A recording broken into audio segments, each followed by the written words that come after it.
دوره عزیز 5 آگوست سال 2024 می باشد. من گفتم شفتالو با بیتون دو درکمون شهریار آمد. من شفتالو رو بینید. شهریار جون با مزه بود از خورده؟ مزهش بهترینه. بهترینه؟ بله. وقتی که شفتالو رو از تورای بالای درختش چینده میخورید یک راحت میکنید. اکنون شما من گفتید که شما گفته که از بازار گرفتید هم که با مزه بود می؟ نه مزه نداشت واپشه. کلونه که مزه نداشت. چون که خام چینده میبیارن شفتالویی که در بالای درختش میپزد مزهش زو شیرین. این بهترین این یک راحت است. درست؟ همدوران عزیز در بازار و شما یک کم شفتالو با مزه میبرد چون که شفتالو تو در تورش نپزد. عموما تمام دلخواه میوه تو در تورش نپزد وای سخت مزه‌دار نمیشود.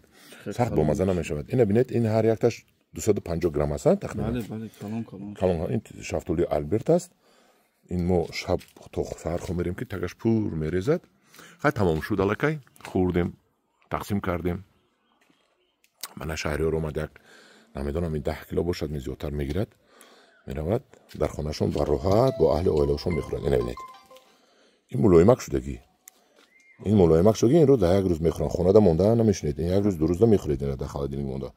این بهترین همدوران عزیز من خیلی شفتالوی آلبرت کنیتون.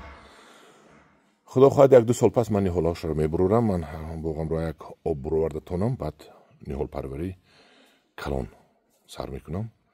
با همه شما هم خیلی شفتالوها رو من دسترس میکنید از من. در پناه خدا باشید. فقط دعاگو باشید.